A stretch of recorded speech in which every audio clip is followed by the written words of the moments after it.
You, yeah, yo. There whenever it matters, and even more when you feel like it doesn't. Protect you so you never feel like you wasn't. Know I'm right alongside you, either that or I'm behind you, but always got you. End of discussion, nothing means more. First one to offer is shoulders for what you reach for. Thought I saw the eyes of the world until I seen yours. And know that I ain't see a better view yet. I'm with whatever, so don't ever you fret. Know that you covered, not a hurdle or a heartbreak to change what a partake. Cause none of them won't ever get comfortable in your walkway. My job is to aware you, fully loaded, prepare you for all of the above that I'm never letting get near you. But still in all, give you every advantage I found. Couldn't find a better fit for them, along with my crown. And since the baton was passed, I've been down. Cause failing's not an option, and dad is not a noun, not at all.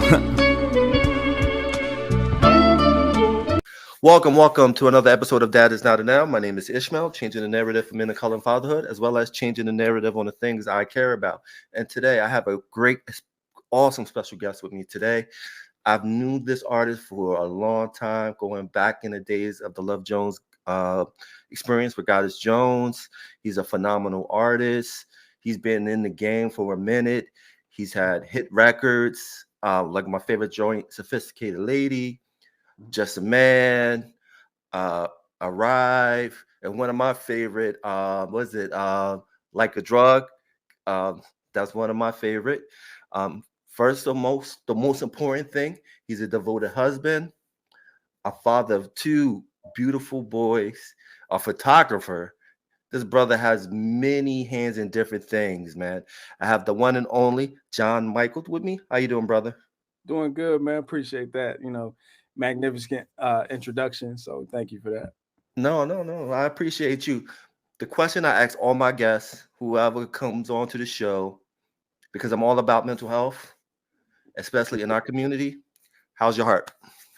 My heart, man. So you talking about like physically or like Mentally? I'm talking about mentally, bro.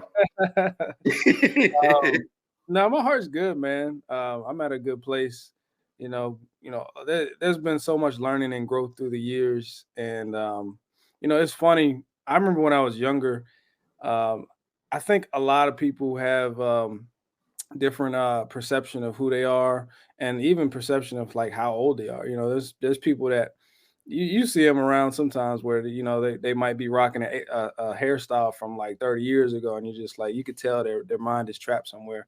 And a long time ago, I felt like my mind was trapped somewhere. But as time has gone on, I've really worked towards aligning myself to who I am and what I am in the moment. So now I'm in a great place.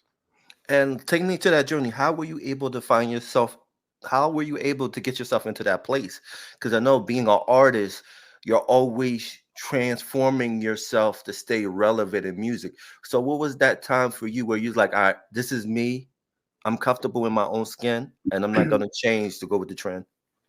Yeah, I mean, I'm a songwriter, so even more so, it was important for me to do what feels right, and especially when you think about the genre of music that I was in at the when I was really heavy in the game, and back then, unfortunately, R&B wasn't even where it's at now. It's in a much better place, and it would have been easy for me to say, I'm gonna just start rapping because I actually like to rap, just for fun, or just do different things. And I definitely would dabble in more urban music, and you listen to some of my mixtapes, you could tell my hip hop influences, but at the same time, I was like, I'm gonna do me.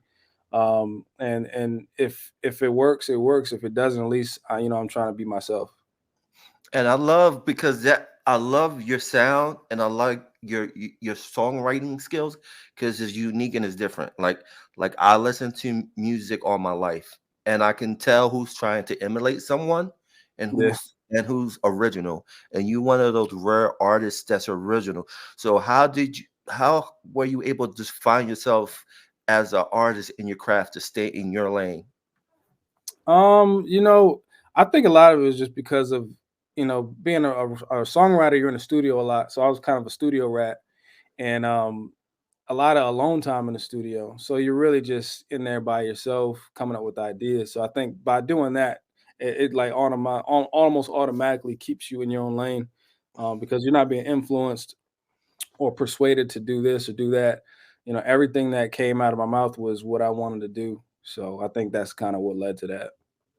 And talk about transition into like one of my favorite videos was Just a Man. Yeah. And the beautiful young lady that in the video would down the road be your wife. Just talk about that story behind that video. Yeah, it's funny. That song, the video and the song, man. Basically, so I wrote that song, at the beginning, I'm like, all I got is $85. Or I can't remember if I said 85. It was some low dollar amount. The funny thing is when I wrote that song, I was lying. My bank account was negative when I wrote that song. I think it was like negative $60 because um I literally was like down to my last trying to make it. And I remember I would the label that I ended up, being on, Top Notch Music, they were I was aware that they were looking at me. This guy that kind of discovered me from the LA scene, Trey Karn, he was like, look, man, this label, they like what they hear so far, but they kind of just want to see you do one more thing. They want to hear one more song. They want to see if you can kind of like, at the drop of a dime, make a good song. So the next thing I did was Just a Man, and that was the song that pretty much solidified me to get signed. You know what I mean? But it was just funny because I was like literally dead broke. But that song is really just it pays homage to any man and any woman, whether it's, in my point of view, where I was telling the woman like, I got you, we'll be all right, or vice versa. If it's a woman that's telling a man, I got him, or same sex, whatever. It's just that trust and holding somebody down, so that you can ultimately arrive to that promised land together, or that the end result of the goal together. Because I mean, we people talk about it all the time, but there's you know the gold digging conversation. Sometimes people talk about that, or sometimes you see a lot of people that they like flashy things. They like being around flashy things. And those people tend to not want to, be in the gym with you. You know what I mean? They want to just arrive at that point when everything's successful. So Just a Man was really just, a testament to that. And it was cool because, man, every time I performed that song, the crowd would just like, you could just see people really understanding what that song was all about. It was definitely a no-brainer to shoot the video. And I feel like we did a good job. We actually shot that here in Fredericksburg, and it, we conveyed the message of the song, in a great way.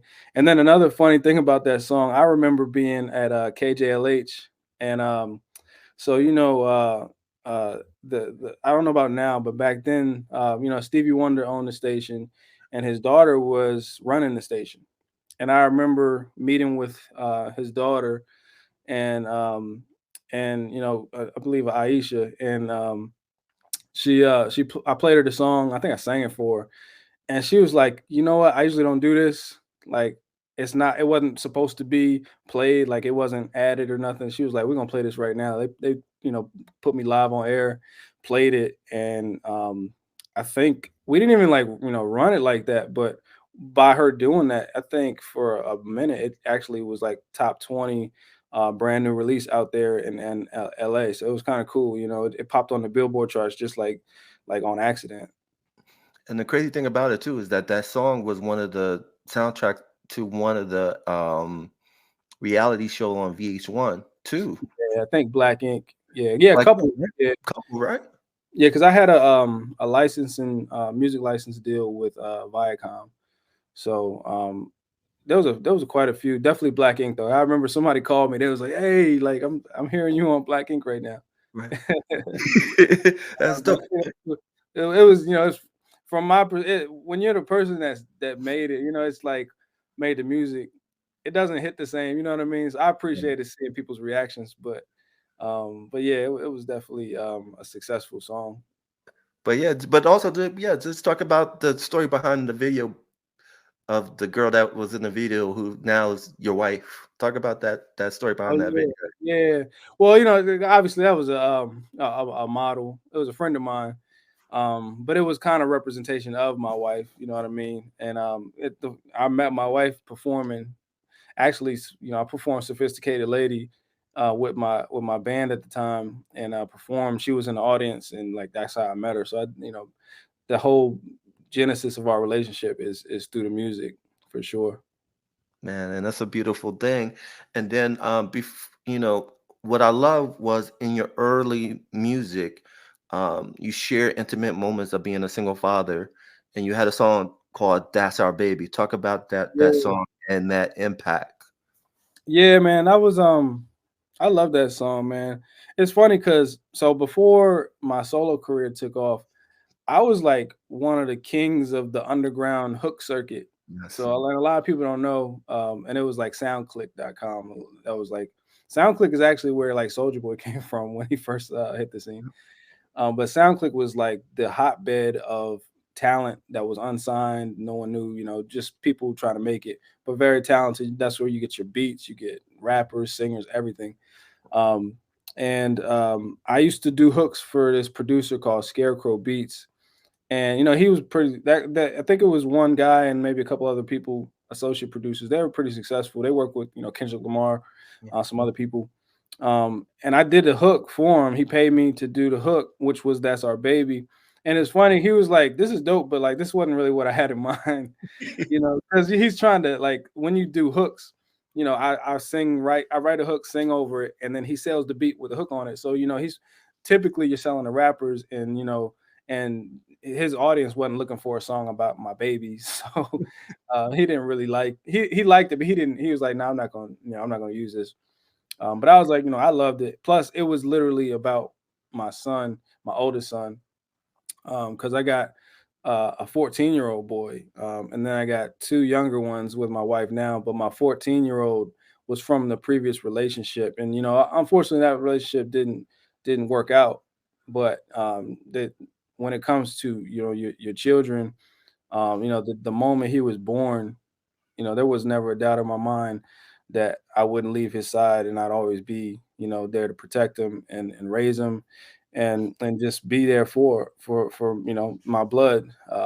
So that song is literally about my 14-year-old. And he it's crazy because when I was heavy in the music scene, like when Sophisticated Lady came out, he was like 3 years old. And at that time is when the relationship with his mother fell apart, like all at that very same moment. So he was there, in the trenches. He didn't realize it, but when we were, struggling to make it and struggling to get my music heard, he was right there, learning how to talk and, getting potty trained and things like that. So it's just special to listen back to that song because to see him now going to high school, it's just it's like time has a funny way of just moving by. Yeah, because a wise person told me you have your kids for 18 summers because times go by so fast. So when you play that song now, do you get emotional? Because like you had this Yeah, man. little I boy in your head. definitely that's one of the songs that can definitely get me emotional. I try not to listen to it honestly because it takes me back to that feeling.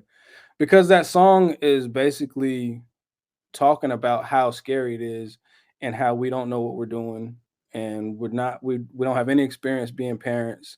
But you know what? That's our baby and we're gonna do everything we can and figure it out.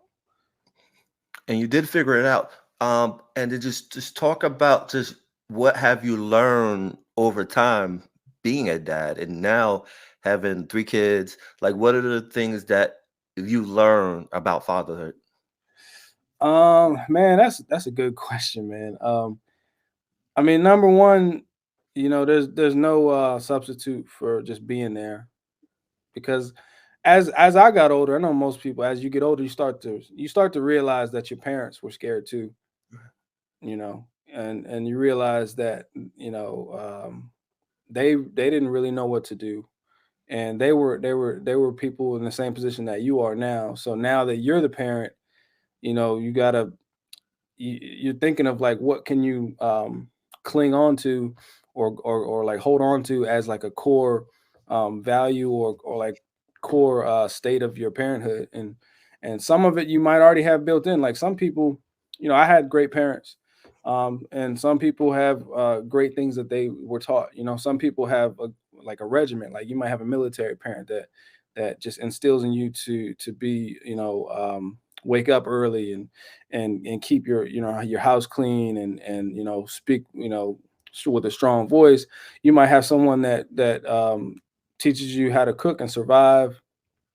You might have someone that teaches you, social skills. There's so many different things that you get from your parents. So when I became a parent and through this journey of being a dad, you realize that you're molding, someone else based off of everything that you do without even, nonverbal, without even saying anything, So you have to carry yourself. You learn to do that. You have to carry yourself in a particular way at all times. Like in the car, I really don't listen to a lot of mainstream music around my kids because not only it's not even just about like, hey, I don't want you to hear curse words, but music is powerful, and the vibrations of the music can ultimately manifest into your life and make you become what you're listening to. So, a lot of times, like I feel like an old man, but I'm in the car and I'm like, I only listen to gospel music. I'll listen to like jazz music. So every once in a while I'll throw, a couple, mainstream things on. I listen to a lot of 80s, 90s music, 70s music. But yeah, it's just that responsibility really takes hold that everything that you do, everything they see you do is going to impact them. And that's it's the beauty of it, but it's also, it's difficult because like I said, you think about your parents and they weren't perfect, and then you're realizing that you're not perfect. So anytime you slip up, or anytime you're not proud of your own self, you're giving your kid a bad example, and it's a lot of pressure to that, but you just have to own up to it and be a man. Definitely. I asked Brad McKees this too. I'm gonna ask you the same question. What, as an artist, as a songwriter, have you learned that you apply to your fatherhood? From a songwriter to fatherhood, Yeah. man, that's a really good question. That never crossed my mind. Man, I'm like thinking about my songwriting style. Um, man, I don't know. I know, like from the songwriting standpoint, I freestyled a lot. I would just kind of throw stuff out there and see what sticks. um, but man, I think the thing that comes to my mind is just finish what you start. You Mhm. know, because that's any songwriter could tell you they got a million songs that they didn't finish, and I'm the same way. And but as when I'm in my zone, I'm able to have the discipline to finish a song, because when you're creating a song, um like, let's switch sides to the listener. Yeah. When you hear a song that you feel like is a hit and you love that song, that feeling that you get when you hear it, you're like, oh man, like that just, man, that harmony hits me, the beat hits me, like I love it, it puts me in the groove. When you're making the song, you get that feeling within like the first 30 seconds of making the song, but you still got to finish it. Facts. So I've had songs where um I like literally would export the file and it wouldn't even be done yet. I would just be vibing to it because I just loved it so much. Like Before This Drink Is Done is one of those where like it was halfway done for a long time. My label was like, you got to finish it, and I was like, I just like how it is now. um, but so as a parent, you got to finish what you start, and you got to make sure that they do the same thing too, because you can easily get caught up in a moment and get caught up in the initial feeling and not follow through, with anything in life, like sports. My son's on the basketball team.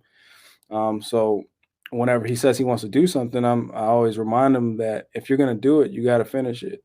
So same thing with music. Feel you on that. So I think I helped you out with your next song. Finish what you started. That kind of makes sense too. But let's transition into music. I think right now my personal feeling is that I think R&B is kind of going through its dark days to Mhm. me personally, because I don't hear anything that resonates with me as much than like let's say early 2000, like let's say early to late 2000, 90s, 80s. And I think one of the things I'm bringing it up, I don't see any R&B groups Yeah, I like mean, the Jodeci's and things like that. You wanna, it's funny because you see Wanye's sons, his yeah, boy, so that they're gonna try to change that, and they're pretty dope. But yeah, you're right, man. But like I'll say this, I think that the period that I came up in was the darkest the R&B has been, and I think it's in mm, a lot better position. Um, now I don't know about the whole aspect of financial, all that good stuff, but when I came out, streaming hadn't even popped off yet, so we were still trying to sell full albums. So it's a much bigger commitment. And then quite frankly, labels had shut down their R&B departments. Like I literally remember going to visit Sony Records, and the guy that was in charge of the R&B department, like he didn't even have an office. wow. Like I was like, I got in. It's crazy because my phone had died, and you can't get into those places without like showing them that like you're supposed to be in there. So my Right. phone died, and and then this guy like gave me a charge and like right outside the door, the elevator to get in there. And but yeah, man, I went in there, and it was uh it was like a stark reminder of the state of the game. Um, just like a lot of the backing was gone because a lot of people didn't know how to market R&B anymore. And even I think what changed it, I have a lot of respect for Bryson Tiller. I think Bryson Tiller, he like put R&B on his back for a little bit, and he gave the labels something to say, all right, we can do this. Like we can work with that. Unfortunately, I think that was like an adrenaline shot to R&B versus a true lifeline, Right. because that sound lended itself to bad performances, bad songwriting technique, um, and ultimately, I think that's what factors into the state of the game, because a lot of people always talk about, man, we miss that old R&B style where it was more like soul, more you could feel the music versus just half thought, half baked ideas, mumbling, humming, half singing, things like that, which you see a lot of now. Now, there's definitely some dope artists like I like Lucky Day a lot. I love her. I still am a big Miguel fan. I know. I mean, he's a legend now, but big Miguel fan. Um, but yeah, I think the R&B is in a much better state. But I think the problem to me is just the songwriting approach, and in a lot of ways, people are afraid to show their voice. Because I think like when I wrote music, you I always felt like I had to expose myself on the song, and you Right. expose yourself by singing out, projecting, trying to go to specific areas with your notes, your song, everything. Like you're being very intentional about what you're singing about, the structure of the song, and now things are just in this transitional form to where you don't know if it's a verse, a hook, a bridge. You don't know what it is. And then the a lot of times you hear people singing, but they're not really singing, and they're like almost like humming, like just like Yeah. singing under their voice. But the microphones are so good now, it picks all that up. But when you get on stage, that doesn't hit the same way. So I think the number one solution that could get R&B back to where it really needs to be is we just need number one, more live instrumentation, obviously, but really artists and songwriters is extremely important to write songs that are made for the stage. I think that's the biggest thing holding R&B back.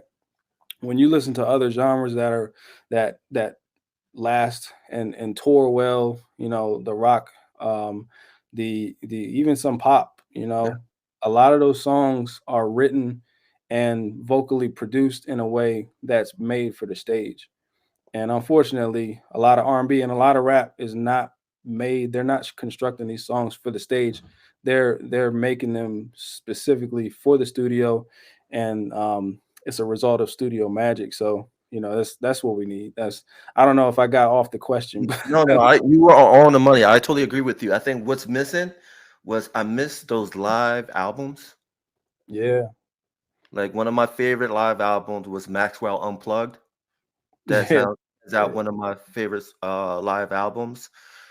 Because that one song he did was the Woman's Work, Kate Bush song. oh yeah, That was an epic song right there. And then Frank McComb's Bittersweet, where he did a tribute to Danny Hathaway. That was another classic live album. So I agree with you, is that I think that's the missing component. And do you think uh rapping and R&B hurt it too? Because again, when you have yeah, someone rapping, people can't tell a difference if it's yeah. a R&B track Yeah. or a hip hop track. Well, honestly, I have a controversial opinion about rap music, and I love rap. I love hip hop, but I would I would probably credit hip hop with killing R&B more than Mm, anything. I mean, you mm, could see it from go watch the NWA movie.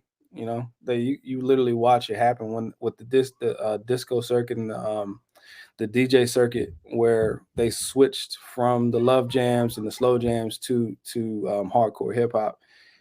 And honestly, it's not even I don't blame hip hop or rap. I think it was a result, honestly, of the way that they want to lump all black people into one little section. Because you yes, think about it, right? Like hip hop, like true hip hop and true R&B are completely different types of music, right. but our entire lives, or at least, the 90s and up, they lumped it together. And what happens when you put two things in a room? One's going to dominate, Yeah, and hip hop dominated, especially because R&B started to lose its essence of being able to sing. yeah. So if you take away the requirement of having to sing, now you got Ja Rule who can who can hit some notes. What I could do without you. Yeah, right.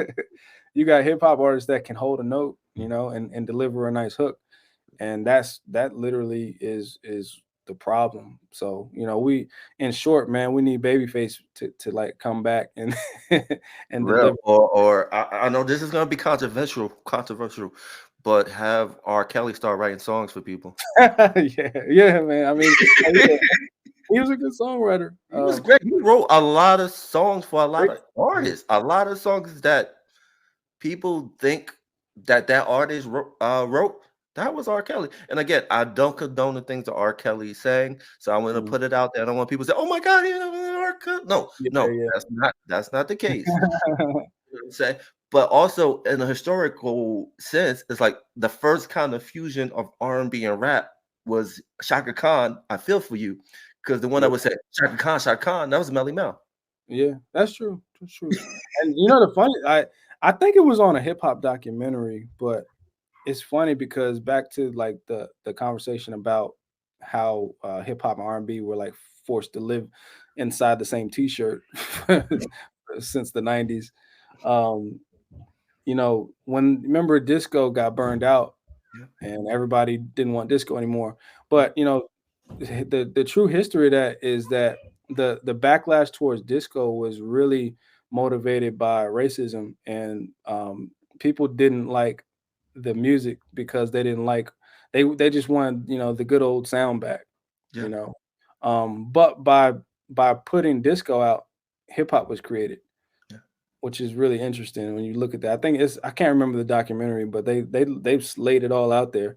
Oh wow. Hip hop would literally took hold because they killed disco, and they killed disco out of hate for the urban sound, Yeah. which ended up making it even more urban sound.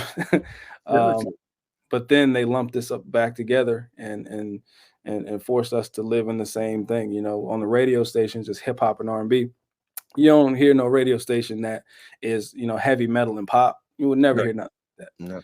that. But again, I think Yeah, I mean, as much as I love hip hop has had a lot to do with the current state of R&B. You know. But I hope you make a return. I hope you make some new music. I'm not trying to put any pressure on you. You know, if you want to do it for the passion of love, I would love that. You know, to get something new by you because you know I've been following your music since going back to 2013. Yeah. Just amazing catalog. Before we end this amazing conversation, what advice do you have to a dad or dad to be? Um. Don't at the very onset of it, the most important thing you can do is to procreate with someone that is of the right mind state, and you got to be at the right mind state too. You know, you don't want to be the one that's dragging things down. But I think to me, I mean, and that's coming from a person who, like I said, my oldest, his mother and I, that didn't work out. But that's why I know even more so. The best thing that our men in our communities can do is find good women, and vice versa. Women find good men. If you do that, honestly, everything takes care of itself. That's right. And if you need a good understanding what he just said, play that track. My God, I'm just going. I went blank. Oh my God, just a man. There you Yeah. go, just a man. Play that a couple of times to kind of get the depth of what GM just said right there. But man, this is amazing, amazing. Oh, I didn't even ask you. I should ask you this. Um, how's the photography Oh going? man, How's it's that going? great. Yeah, it's phenomenal. Yeah, and that's kind of the reason why I don't do music is I switched. Um, but photography. I'm an artist, so photography is I put a lot of my artistic expression and energy into that. But it's been great, man. My company's was ranked in the top 10 in the state of Virginia. So it's been very successful, and it's a blessing. But it's a testament to hard work because I started my photography the same way I started my music, which is just a dollar and a dream. Yeah, Um, but I used to tell myself that good music was undeniable, and that's what kept me going to get discovered and get out there. Was I was just like, if I just make some good music, they can't say no. And the same thing with my business. I'm from the beginning, it was like I'm a deliver good product. I'm gonna put my artists, into that, and they can't say no. And that's the truth for anybody. Anything that you're doing, if you're doing it well, they can't say no. facts. And in any field you've done, you exceeded and go far and beyond.